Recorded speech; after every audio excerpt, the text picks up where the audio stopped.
student, welcome to my channel student tutorial. I am Shabnam Khan. How do organism reproduce का जब chapter मैंने start किया था student, तो मैंने यही सबसे डिस्कशन में अपने फर्स्ट डाला था कि हाउ डू ऑर्गेनिज्म रिप्रोड्यूस। इसी का आंसर हमें इस चैप्टर में ढूंढना है कि जो ऑर्गेनिज्म होते हैं, चाहे हम स्मॉल ऑर्गेनिज्म की बात करें, चाहे प्लांट की बात करें, चाहे हायर ऑर्गेनिज्म की बात करें जिसमें ह्यूमन बींग्स भी आते हैं, इनमें किस तरह की रिप्रोडक्शन की प्रोसेस होती है और किस तरह से वो अपने जैसे ऑफस्प्रिंग या अपने जैसे सेम ऑर्गेनिज्म को रिप्रोड्यूस करते, इन सब का क्वेश्चन का आंसर इस चैप्टर में हम लोग ढूंढेंगे। तो ये चैप्टर आज एंड हो चुका है और आई होप इस सब का आंसर हम लोग ने, आप लोगों ने सबने मिल के इतना अच्छा डिस्कशन किया है कि आई होप सबका आंसर हम लोग को मिल गया हो और इस चैप्टर को अच्छे से हम लोग को और आगे स्टडी भी करना है। ठीक है, ऐसा नहीं कि मतलब ये चैप्टर यहाँ पे ख़त्म हो रहा है तो आप हो गया आपका भी कंप्लीट, ऐसा नहीं है। आप उन वीडियोस को रिपीट करते करते देखो, जो चीज़ें ड्रॉ करनी है उनको ड्रॉ करो, जिनको लेबल करना है उनको लेबल करो, क्योंकि बायो में क्या है कि डायग्राम इज़ वेरी मस्ट। अगर किसी भी चीज़ का डायग्राम उसमें है, भले क्वेश्चन में ये आ रहा है या नहीं आ रहा है, इट इज़ वेरी की पॉइंट कि अगर क्वेश्चन में ये पूछे भी ना कि ये मतलब इसके डायग्राम ड्रॉ करो, तब भी आपको अगर उससे रिलेटेड डायग्राम आपको पता है या उस टॉपिक का डायग्राम ऑलरेडी बुक में दिया हुआ है या आपको स्टडी कराया गया है, तो प्लीज़ उसको भी डायग्राम को, अगर आपके पास टाइम है तो उसको भी लेबल करो, उसको भी ड्रॉ करो,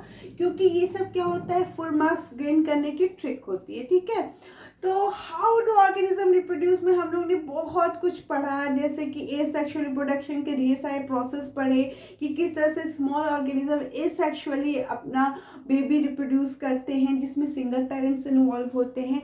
फिर उसके बाद सेक्सुअल रिप्रोडक्शन देखा, प्लांट में किस तरह की रिप्रोडक्शन होती है। कितना इंटरेस्टिंग था कि जो फ्लावर्स होते हैं, जिसको हम लोग ने हिबिस्कस फ्लावर्स को लिया था, उसमें किस तरह से पॉलिनेशन के प्रोसेस से या सेल पॉलिनेशन की प्रोसेस से किस तरह से प्लांट जो मेल गैमेट से वो अंदर इंटर करता है और फर्टिलाइजेशन करता है।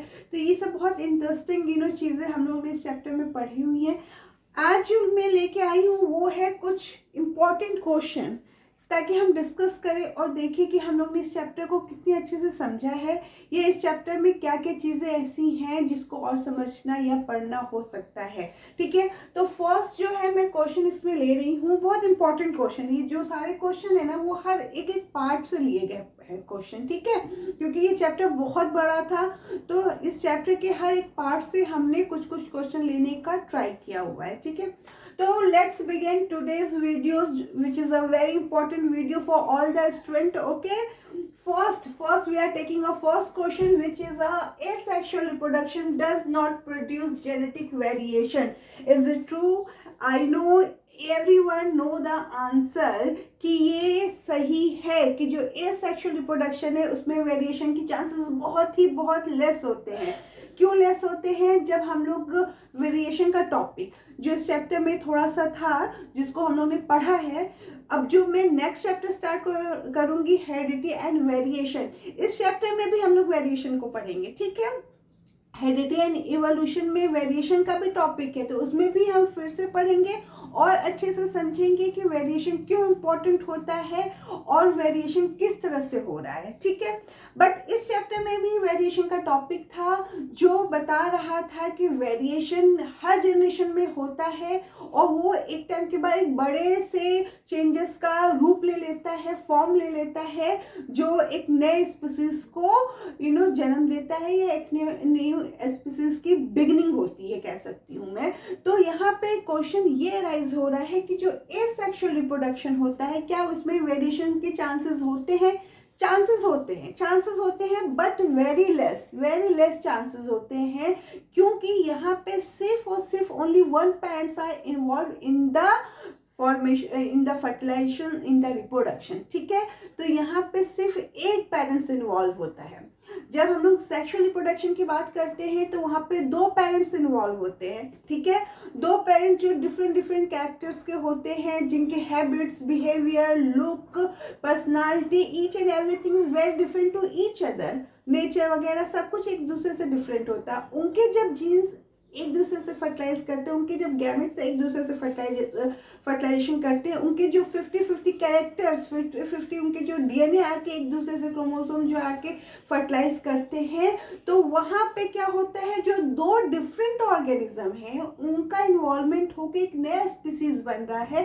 तो यहाँ पे एक third type of personality develop हो रही है, एक थर्ड टाइप ऑफ स्पीसीज बन रही है जो कहीं ना कहीं अपने पेरेंट्स से डिफर करेगी in terms of behavior, in terms of nature, in terms of color, in terms of hair texture, in terms of eyes, ears, each and everything में वो कहीं ना कहीं एक दूसरे से डिफर करेगी, क्योंकि वो एग्जैक्ट कॉपी नहीं है अपने पेरेंट्स की, ठीक है।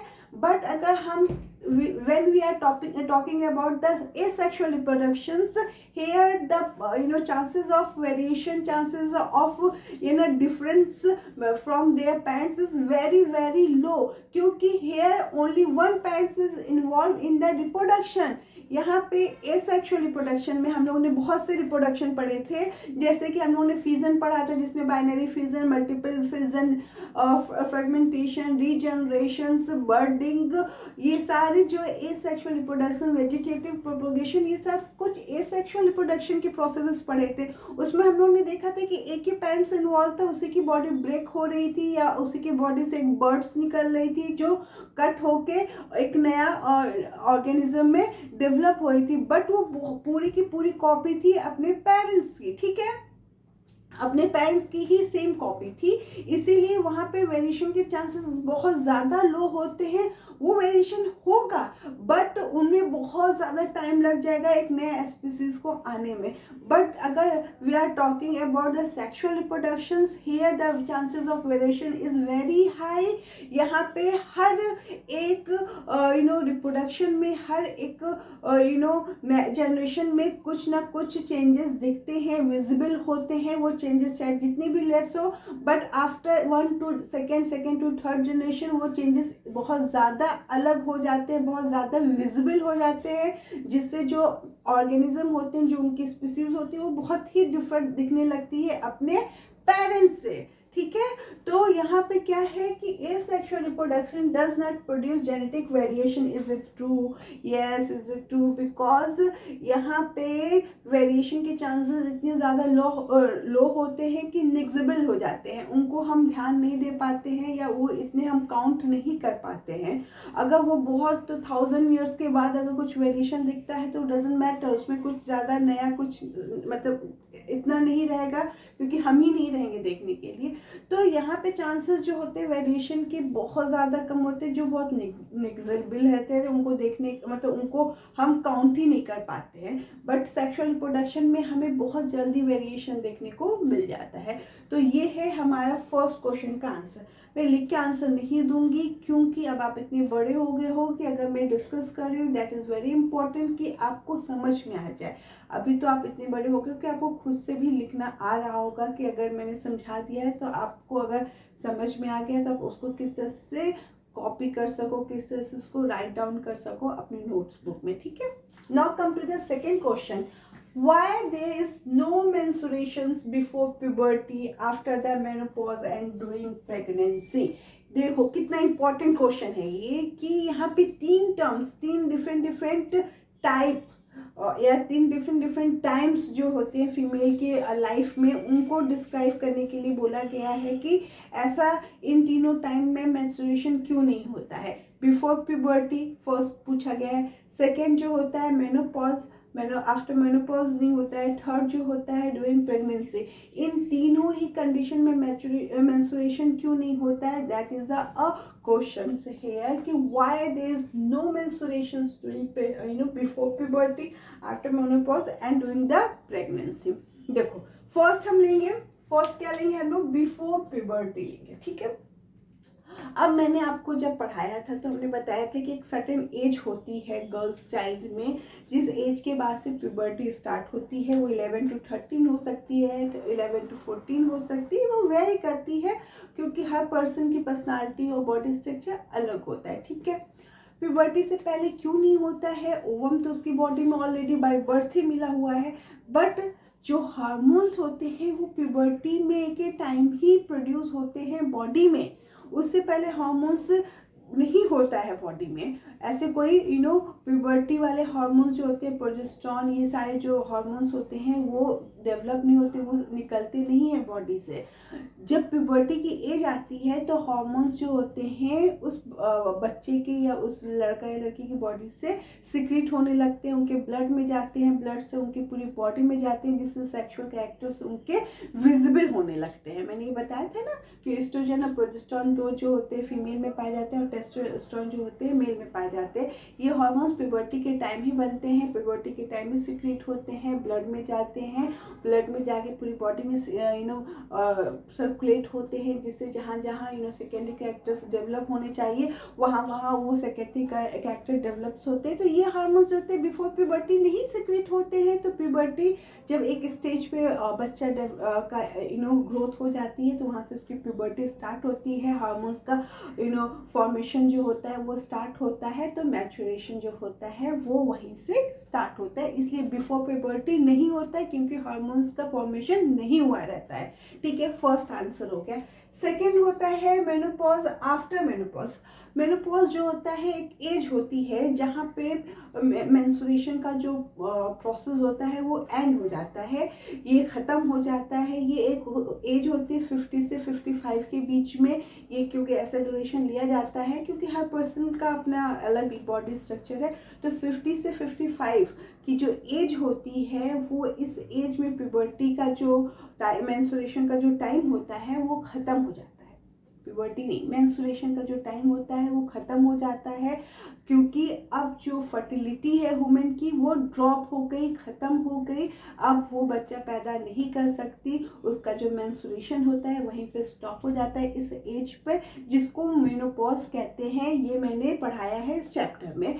तो जब ये मेनोपॉज आ जाता है यानी मेंस्ट्रुएशन का स्टॉप हो जाता है, अब उसके बाद उस वुमेन की लाइफ में मेंस्ट्रुएशन नहीं होता है। ठीक है, तो menopause is the stage where the female age is 50 to 55. In this age menopause is started and the puberty, menstruation is just stopped on the age of 50 to 55. This this age is called, this terms is called menopause. Okay, during pregnancy क्यों नहीं होता है menstruation? देखो क्या होता है कि मैंने जब बताया था मेंस्ट्रुएशन की प्रोसेस, तो उसमें बोला था कि जो यूटेरस की वॉल होती है एंडोमेट्रियम वो डेवलप करने लगती है, ब्लड वेसल्स वगैरह पूरी तरह से अपनी वॉल को प्रिपेयर करने लगती है, ब्लड वेसल से ब्लड का सर्कुलेशन तेज होने लगता है, स्पंजिस टिश्यूज बनने लगते हैं, जिससे जो भी जायगोट अगर फर्टिलाइजेशन हो गया है, जायगोट बन के एम्ब्रियो में डेवलप हो गया है, उस स्टेज में वो आता है और एंडोमेट्रियम से अटैच हो जाता है और अपना डेवलपमेंट स्टार्ट करता है, मैन्युफैक्चर करता है प्लेसेंटा जो कनेक्ट करता है मदर बॉडी से, मदर ब्लड से, और वो न्यूट्रिशन गेन करके धीरे धीरे उसकी डेवलपमेंट होती है। ठीक है, ये वो टाइम है जब फर्टिलाइजेशन हो चुका रहता है। जब फर्टिलाइजेशन नहीं होता है, ओवम बॉडी से बाहर निकलता है, तो ये जो टिश्यूज, ये जो बेड एक तरह से प्रिपेयर किया गया रहता है एम्ब्रियो को अटैच करने के लिए, अब उनका कोई काम नहीं रहता है क्योंकि फर्टिलाइजेशन नहीं हुआ रहता है। तब ये सारे टिश्यूज, ये सारे ब्लड वेसल्स, ये सारे जो प्रिपरेशन स्पंजिस टिश्यूज की हुई रहती है सब के सब शेड ऑफ हो जाती हैं, एंडोमेट्रियम की वॉल से सब के सब झड़ जाती हैं, निकल जाती हैं बॉडी से बाहर। तो ये तब होता है जब फर्टिलाइजेशन नहीं होता है, तब प्रेगनेंसी नहीं हुई रहती है, तब इसी को हम मेनोपॉज कहते हैं। ये सारे ब्लड जो होते हैं ब्लीडिंग के फॉर्म में बॉडी से बाहर आते हैं, इन्हीं को हम मेंस्ट्रुएशन कहते हैं।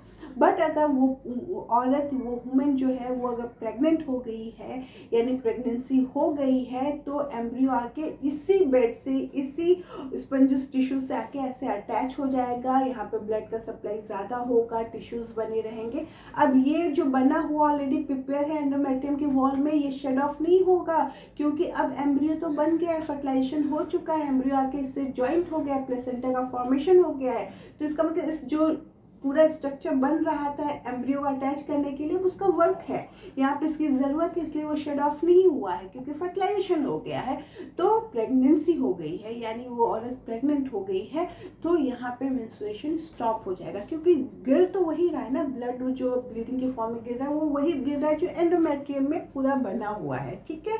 तो ये 3 स्टेजेस में मेंस्ट्रुएशन नहीं होता है वुमेन में, ठीक है। आई होप समझ में आ गया। थर्ड क्वेश्चन लेते हैं, why is copper T is considered a good contraceptive to space children, यानी कॉपर टी जो होती है आईयूडी डिवाइस जो होती है, एक कॉन्ट्रासेप्टिक डिवाइस होती है, जिसको कॉन्ट्रासेप्टिक मतलब क्या होता है, जो प्रेगनेंसी को स्टॉप करना। तो ये कॉपर टी जो होती है वो एक आईयूडी डिवाइस होती है जो यूज़ की जाती है अगर वुमेन को प्रेग्नेंट नहीं होना है, बच्चा नहीं चाहिए, तो वो उसके यूटेरस में टी शेप का कॉपर का बना हुआ स्ट्रक्चर होता है, डिवाइस होती है, इसको वहाँ पे फिट कर दिया जाता है, जिससे जब भी इजैकुलेशन हो रहा है, कॉपुलेशन हो रहा है दो इंडिविजुअल्स के बीच में, तो जब इंसेमिनेशन हो रहा है फीमेल के रिप्रोडक्टिव पार्ट में, तो स्पर्म्स जो वहाँ से रिलीज हो रहे हैं, वो जो ये डिवाइस है वो कॉपर की बनी होती है, वो कॉपर को रिलीज करती है, जिससे कॉपर के इफेक्ट से स्पर्म की मोटिलिटी जो होती है वो डिक्रीज हो जाती है, स्पर्म जो होते हैं वो किल हो जाते हैं और प्रेगनेंसी नहीं हो पाती है। तो ये एक अच्छा तरीका है जिसको यूज़ करके प्रेगनेंसी को रोका जा सकता है, ठीक है। तो आई होप ये समझ में आ गया हो। Now come to the another question, what is the basic need of reproduction? Okay, how do variation appear during sexual reproduction? How do variation appear during sexual reproduction? Give the significance of variation. यहाँ पे 3 question है एक question में। First question है what is the basic need of reproduction, ये पहले हम answer ढूंढेंगे। अब रिप्रोडक्शन की नीड क्या होती है भाई? अब देखो, अगर रिप्रोडक्शन नहीं हुआ, हम ह्यूमन बीइंग की बात कर ले, तो हम क्या होता है कि भाई अब हर जैसे दादा दादी हैं, उनको पोता चाहिए तो उनका एक दूसरा जो जनरेशन होगा वो आगे बढ़ेगा। अब इसी तरह से अब जैसे हम लोग हैं, हमको बच्चा चाहिए, उस बच्चे से बच्चा चाहिए ताकि वो जनरेशन आगे बढ़ती जाए, ठीक है। यानी जो पेरेंट्स है उनको बच्चा चाहिए भाई अपनी जनरेशन को आगे बढ़ाने के लिए। जब वो बच्चा जब शादी हो जाती है तो उससे बच्चा चाहिए ताकि उसकी जनरेशन आगे बढ़े। तो ये एक प्रोसेस है जो चलता रहता है, यानी सेक्सुअल रिप्रोडक्शन वो होता है जिससे इंसान का सर्वाइवल बना रहे, ठीक है, इंसान की जनरेशन आगे बढ़ सके, उसके सर्वाइवल हो सके, उसका जो एक सोसाइटी है वो उस सोसाइटी में उसकी जनरेशन जो है एक आगे से आगे बढ़ती जा सके। अगर यहीं पर बहुत से कम्युनिटी होते हैं जिसमें शादियां नहीं लोग करते हैं, तो क्या होता है वो कम्युनिटी धीरे धीरे कम होती जाती है और एक टाइम के बाद उस कम्युनिटी में अगर रिप्रोडक्शन नहीं हुआ तो वो ख़त्म हो जाएगी, ठीक है, धीरे धीरे एक्सटिंक्ट हो जाएगी, चाहे वो एनिमल्स में हो चाहे ह्यूमन में हो। तो इसीलिए रिप्रोडक्शन बहुत ज़रूरी है कि उनकी जनरेशन आगे बढ़े, फिर उससे दूसरी जनरेशन आगे बढ़े, यानी सर्वाइवल हो सके ह्यूमन का, ठीक है।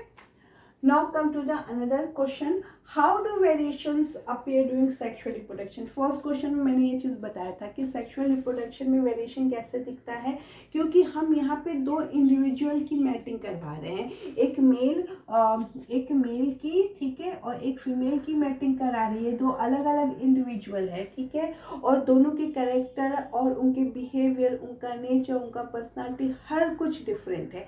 जब इन दोनों की मैटिंग होती है तो इनसे 50% कैरेक्टर्स मेल से आता है, 50% कैरेक्टर फीमेल से आता है, यानी 50% क्रोमोसोम मेल से आ रहा है, 50% फीमेल से आ रहा है, और दोनों से पूरा फुल क्रोमोसोम्स बन रहा है न्यू जो इंडिविजुअल है उसका। तो यहाँ पे जो इंडिविजुअल है वो इन दोनों का 50-50 कैरेक्टर लिया हुआ है, 100 कैरेक्टर किसी एक का नहीं लिया हुआ है। 50 अपने बाप से लिया, 50 अपने मदर से, यानी 50 फादर से, 50 अपनी मदर से लिया हुआ है, और 100% कैरेक्टर्स का एक नया इंडिविजुअल बना है जो दोनों का हाइब्रिड हो सकता है, दोनों का मिक्सचर हो सकता है, बट कॉपी नहीं हो सकता है, ठीक है। तो इसका मतलब क्या हुआ कि ये वेरिएशन कर रहा है, सेम अपने पेरेंट्स की तरह नहीं दिखेगा, कहीं ना कहीं कुछ कुछ 1%, 2%, 5%, 10% उसके अंदर डिफरेंस दिखेगा अपने पेरेंट्स से, क्योंकि वो फुल क्रोमोसोम्स या फुल कैरेक्टर्स अपने किसी भी एक इंडिविजुअल पेरेंट्स का नहीं लिया हुआ है। वो 51 पेरेंट्स का लिया, 51 पेरेंट्स का लिया हो और दोनों को मिला के 100% क्रोमोसोम्स और 100% कैरेक्टर्स की बॉडी में आया हुआ है। वो कॉपी नहीं हो सकता है, ब्लू कॉपी या फिर आइडेंटिकल हो सकता है, बट सिमिलर नहीं हो सकता है, क्योंकि इसका जो बॉडी का प्रोटीन है, बॉडी का जो डीएनए है, वो सब अपने पेरेंट्स से आया हुआ है, बट दोनों का मिक्सचर है। ठीक है, तो यहाँ पे ये इंडिविजुअल जो होता है एक वेरिएशन कॉज करता है, जो सेक्सुअल रिप्रोडक्शन के थ्रू ही आ सकती है, क्योंकि यहाँ पे दो अलग अलग पेरेंट्स इन्वॉल्व हैं। ठीक है, अब थर्ड क्वेश्चन इसी का हम लेते हैं, give the significance of variation. Variation अगर हो रहा है तो क्या सिग्निफिकेंस है? वेरिएशन हो रहा है तो जाहिर सी बात है एक न्यू इंडिविजुअल बन रहा है, न्यू वेराइटी डेवलप हो रही है, चाहे हम प्लांट की बात करें चाहे ह्यूमन बीइंग की बात करें। तो वेरिएशन जो होता है उसकी सिग्निफिकेंट यही है कि एक नए टाइप की वेराइटी का डेवलपमेंट हो रहा है धीरे धीरे। जैसे अब हम लोग अगर बात करें अपने पूर्वज की और अपनी, तो हम दोनों को अगर देखा जाए तो बहुत ज़्यादा चेंजेस हैं। ठीक है ना। उनका लाइफ स्टाइल, वो जिस तरह से रहते थे, उनके बॉडी में ढेर सारे हेयर थे, उनका जो बॉडी का टेक्सचर था, जो बॉडी का पोस्चर था, जो हमारा है, इन सब में बहुत डिफरेंस है। तो वेरिएशन जो होता है वो अच्छे कॉज के लिए होता है। उनका जो लाइफ स्टाइल था, वो जिस तरह से खाते पीते थे, उनसे हमारा बेटर लाइफ है, हम बेहतर तरीके से हमारे हाथ पैर में का डेवलपमेंट है। तो जो हमसे नहीं वेरिएशन आगे डेवलप होगा वो हमसे ज़्यादा स्मार्ट हो सकता है, क्योंकि वेरिएशन जो होता है बेस्ट कॉज के लिए ही होता है। तो अभी जो हमारे नेक्स्ट जनरेशन है वो हमसे कहीं ज़्यादा उनका माइंड शार्प है कि नहीं? अगर हम अपना कंपैरिजन उनसे करें, वो ज़्यादा स्मार्ट है, उन्हें ज़्यादा सोशल मीडिया का ज़्यादा अच्छे से पता है हमारे कंपैरिजन में। तो इस तरह से ही कहीं ना कहीं छोटे छोटे वेरिएशन आगे होते जाएंगे और सिग्निफिकेंटली ये बहुत फ़ायदे में आगे बढ़ेंगे। तो वेरिएशन जो होता है एक अच्छे कॉज के लिए ही होता है। तो हमने यहाँ पे 3 क्वेश्चन के आंसर को यहाँ पे डिस्कस कर लिए। ठीक है, चलो नेक्स्ट क्वेश्चन को लेते हैं। Bring out the similarities and differences in process of fertilization in plant and human being. देखो, सिमिलरिटीज एक प्लांट और एनिमल्स में क्या हो सकती है? अगर प्लांट के में फर्टिलाइजेशन की बात करें तो यहाँ पे भी फ्यूज़न के थ्रू फर्टिलाइजेशन हो रहा है। ठीक है, फ्यूज़न हो रहा है दो डिफरेंट गैमेट्स का, मेल गैमेट्स और फीमेल गैमेट्स का फ्यूज़न हो रहा है और जाइगोट का फॉर्मेशन हो रहा है और जाइगोट से ही एम्ब्रियो का फॉर्मेशन हो रहा है। ये कुछ स्टेजेस है जो मेल और प्लांट्स वगैरह में सेम है, क्योंकि यहाँ पे भी जाइगोट बन रहा है, प्लांट में मेल गैमेट्स आता है, फीमेल गैमेट्स आता है, दोनों का फ्यूज़न होता है, जाइगोट बनता है, फिर उसमें सेल डिवीज़न होता है, एम्ब्रियो बनता है। सेम ह्यूमन में भी ऐसे ही होता है, स्पर्म जो मेल गैमेट्स है और ओवम जो फीमेल गैमेट्स है, दोनों का फ्यूज़न होता है, जाइगोट का फॉर्मेशन होता है और उनके सेल डिवीज़न से एम्ब्रियो बनता है। तो ये कुछ सिमिलरिटीज़ हैं। दूसरा, यहाँ पे जो होता है प्लांट में, यहाँ पे भी मेल गैमेट्स जो होता है उसका मूवमेंट फीमेल गैमेट्स की तरफ होता है फर्टिलाइजेशन के लिए। मेल में ह्यूमन में भी मेल गैमेट्स एंड स्पर्म का जो मूवमेंट होता है फीमेल गैमेट्स के साइड होता है। तो ये मूवमेंट जो होता है, मेल गैमेट्स आता है और फीमेल से फ्यूज़ करता है। ठीक है, हम लोगों ने ये जब पढ़ा था ना, ओवरी जो इस तरह से ओवरी थी, यहाँ से जो है आके मेल गैमेट्स जो होता है फर्टिलाइज कर देता है एग को। ठीक है, और एंडोस्पर्म भी बनता है। तो ये प्लांट्स में हो रहे थे। ह्यूमन में क्या होता है कि उसमें भी मेल गैमेट जो होता है वो मूव करते हुए आता है, मोटाइल होता है और आके फीमेल गैमेट्स को फ्यूज़ कर देता है। ठीक है, उसके बाद ये कुछ सिमिलरिटीज़ था। उसके बाद उसके बाद डिफरेंसेस क्या है? डिफरेंसेस तो बहुत कुछ है। उनका जिस तरह से बॉडी स्ट्रक्चर है वो डिफरेंसेस है। प्लांट में पॉलिनेशन के प्रोसेस से फर्टिलाइजेशन होता है, सेल्फ पॉलिनेशन के प्रोसेस से फर्टिलाइजेशन होता है, बट ह्यूमन में तो ऐसा कोई पॉलिनेशन का प्रोसेस होता है नहीं, सेल्फ पॉलिनेशन का भी प्रोसेस नहीं होता। तो ये सब डिफरेंसेस है फर्टिलाइजेशन के टाइम के डिफरेंसेस की बात यहाँ पे हो रही है। तो फर्टिलाइजेशन के टाइम कुछ सिमिलरिटीज़ है, जैसे मेल और फीमेल गैमेट्स का होना, उनका फ्यूजन से जाइगोट बनना, जाइगोट से एम्ब्रियो बनना, मेल गैमेट्स का मूवमेंट फीमेल गैमेट्स की तरफ होना, ये सब कुछ सिमिलरिटीज़ है। और डिसिमिलरिटीज़ क्या है? कि प्लांट्स में पॉलिनेशन की प्रोसेस होती है जिससे फर्टिलाइजेशन होता है, और सेल्फ पॉलिनेशन भी होते हैं कुछ प्लांट्स में, बट ह्यूमन बीइंग में इस तरह की पॉलिनेशन की कोई प्रोसेस नहीं होती, ठीक है।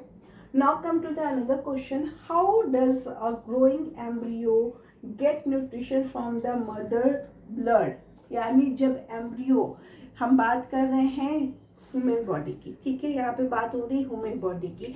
तो जब स्पर्म का फर्टिलाइजेशन ओवम से हो गया है, जायगोट बना है, एम्ब्रियो बना है, एम्ब्रियो तक की स्टेज में फैलोपियन ट्यूब में एम्ब्रियो रहता है। जब एम्ब्रियो बन जाता है तो अब उसका मूवमेंट कहाँ होता है, यूटेरस में होता है। यूटेरस में आता है और जो एंडोमेट्रियम प्रिपेयर्ड है उसको पकड़ने के लिए, उसको स्पेस देने के लिए, उसको अटैच करने के लिए वहाँ पे वो आके अटैच हो जाता है। अब जब अटैच हो गया तो भाई अब एम्ब्रियो को आगे डेवलप करना है, सेल डिविजन्स करने हैं और ऑर्गन्स बनाने हैं, बॉडी पार्ट्स बनाने हैं। फीटस में, फीटस से एक इन्फेंट में उसका डेवलपमेंट होना है। उसके लिए उसको चाहिए न्यूट्रिशन, उसको ऑक्सीजन, उसको फूड, ये सारी चीज़ें चाहिए। तो अब क्या करेगा, जो एम्ब्रियो है वो प्लेसेंटा का फॉर्मेशन करेगा। प्लेसेंटा जो होता है उसमें फिंगर लाइक प्रोजाई होती है, विलाई होती है, जो जाकर मदर के जो एंडोमेट्रियम वॉल है उससे अटैच हो जाएगी और वहाँ से ब्लड, मदर की ब्लड से न्यूट्रिशन गेन करेगी, मदर से फूड गेन करेगी, ऑक्सीजन गेन करेगी, और जितने भी बॉडी के लिए और डेवलपमेंट के लिए चीज़ें चाहिए वो मदर के ब्लड से लेगी और अपने एक्सक्रीटा, कार्बन डाइऑक्साइड बाहर निकाल के मदर के ब्लड में डाल देगी। तो ये एक प्रोसेस है जहाँ से जो ग्रोइंग एम्ब्रियो है वो मदर के वूम्ब से, मदर के ब्लड से न्यूट्रिशन लेता है और अपना डेवलपमेंट करता है और एक बेबी का पूरा फॉर्मेशन करता है। क्योंकि भाई एम्ब्रियो है, अब उसमें डिवीज़न होता जाएगा, फिर लिम्स बनेंगे, फिर हार्ट बनेगा, बॉडी का डेवलपमेंट होगा, आइज, नोज, सारे के सारे पार्ट्स बनेंगे। तो उसके लिए क्या चाहिए, उसको न्यूट्रिशन चाहिए, तभी तो डेवलपमेंट हो पाएगा। तो वो प्लेसेंटा का फॉर्मेशन करता है। प्लेसेंटा जो होता है एक कनेक्शन होता है, एक ब्रिज होता है मदर और फीटस के बीच में, जिससे फूड का ट्रांसपोर्ट होता है, ऑक्सीजन का ट्रांसपोर्ट होता है, न्यूट्रिशन का ट्रांसपोर्ट होता है, जो बॉडी में बच्चा के जाता है और वो डेवलप करता है और सर्वाइव करता है। तो ये हो गए हमारे कुछ 6 क्वेश्चंस मैंने यहाँ पे लिए थे, उनके ये आंसर हो गए। आई होप बहुत अच्छा डिस्कशन हुआ, मुझे तो बहुत मज़ा आया और आप भी काफ़ी हद तक जो भी डाउट्स अगर इनसे रिलेटेड रहा होगा तो समझ में आ गया होगा। ये सब क्वेश्चन मैंने अलग अलग, इतने बड़े चैप्टर्स थे तो सबके अलग अलग पार्ट से लिए हुए हैं, ठीक है। तो आगे हम लोग स्टार्ट करें एक नया चैप्टर, बहुत इंटरेस्टिंग चैप्टर है, हेरिडिटी एंड इवोल्यूशन। इसको भी बहुत अच्छे से पढ़ना है क्योंकि सेकेंड टर्म्स में हाउ डू ऑर्गेनिज्म रिप्रोड्यूस और हेरिडिटी एंड इवोल्यूशन, ये 2 चैप्टर जो है ये दोनों ही सेकेंड टर्म्स में आ रहे हैं और बहुत इंपॉर्टेंट चैप्टर हैं। तो इस बार जो है एमसीक्यू के क्वेश्चंस नहीं आएंगे, यहाँ पे आपके सब्जेक्टिव क्वेश्चंस आएंगे। तो इसीलिए ये डिस्कशन बहुत ज़रूरी था। अगर आगे भी टाइम मिलता है तो हम कुछ और क्वेश्चंस लेके आएंगे ताकि ये डिस्कशन का राउंड कभी कभी चलता रहे और डाउट्स भी क्लियर होते रहे। तो आई होप अभी तक का जो भी लेक्चर है वो समझ में आया हो। प्लीज़ हमारे चैनल को लाइक करें और हमारे चैनल को सब्सक्राइब करें, वीडियो को लाइक करें। Thank you for watching.